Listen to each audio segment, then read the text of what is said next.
Welcome to day 312 of our one-year Bible reading plan. Today we'll read John chapters 16 through 17. Before you begin, remember that it helps to establish a daily reading time. Begin with a short prayer, asking the Holy Spirit for wisdom and understanding. Always read for understanding and to hear from God, not just to finish today's reading. Please like, subscribe, and share this video to bless someone else. Now, let's begin. John chapter 16, verse 1. All this I have told you so that you will not fall away. They will put you out of the synagogue. In fact, the time is coming when anyone who kills you will think they are offering a service to God. They will do such things because they have not known the Father or me. I have told you this, so that when their time comes you will remember that I warned you about them. I did not tell you this from the beginning, because I was with you. But now I am going to him who sent me.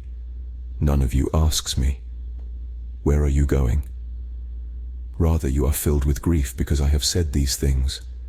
But very truly I tell you, it is for your good that I am going away. Unless I go away, the Advocate will not come to you. But if I go, I will send him to you. When he comes, he will prove the world to be in the wrong about sin and righteousness and judgment. About sin, because people do not believe in me. Verse 10. About righteousness, because I am going to the Father, where you can see me no longer. And about judgment, because the prince of this world now stands condemned. I have much more to say to you, more than you can now bear. But when he, the Spirit of truth, comes, he will guide you into all the truth. He will not speak on his own. He will speak only what he hears, and he will tell you what is yet to come. He will glorify me because it is from me that he will receive what he will make known to you. All that belongs to the Father is mine. That is why I said the Spirit will receive from me what he will make known to you. Jesus went on to say, "In a little while you will see me no more, and then after a little while you will see me." At this, some of his disciples said to one another, "What does he mean by saying, 'In a little while you will see me no more, and then after a little while you will see me'? And, 'Because I am going to the Father'?" They kept asking, "What does he mean by a little while? We don't understand what he is saying." Jesus saw that they wanted to ask him about this, so he said to them, "Are you asking one another what I meant when I said, 'In a little while you will see me no more, and then after a little while you will see me'?" Verse 20. Very truly I tell you, you will weep and mourn while the world rejoices. You will grieve, but your grief will turn to joy.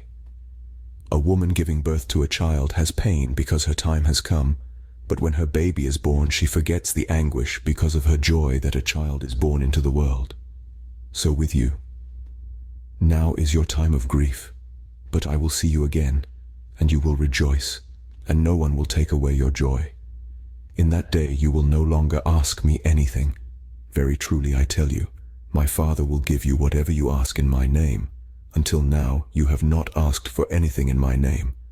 Ask and you will receive, and your joy will be complete.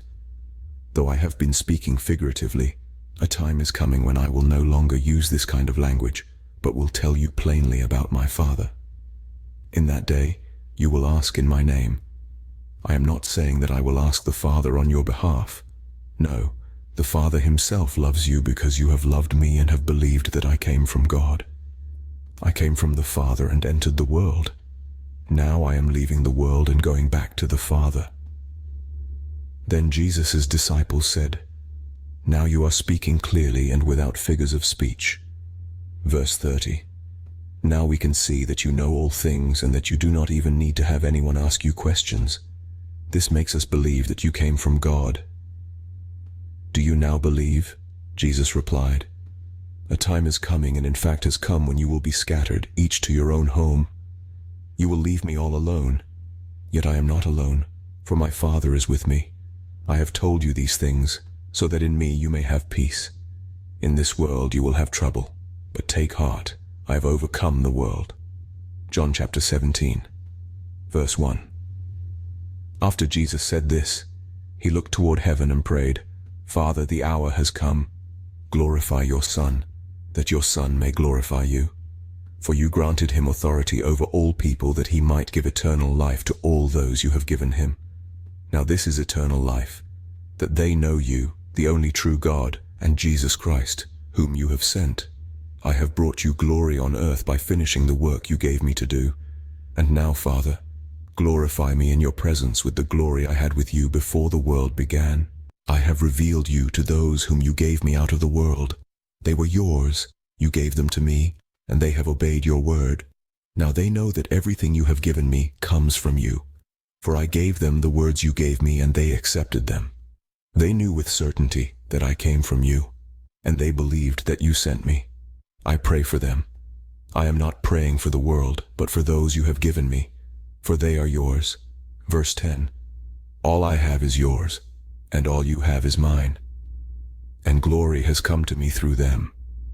I will remain in the world no longer, but they are still in the world, and I am coming to you. Holy Father, protect them by the power of your name, the name you gave me, so that they may be one as we are one. While I was with them, I protected them and kept them safe by that name you gave me. None has been lost except the one doomed to destruction, so that Scripture would be fulfilled. I am coming to you now, but I say these things while I am still in the world, so that they may have the full measure of my joy within them. I have given them your word, and the world has hated them, for they are not of the world any more than I am of the world.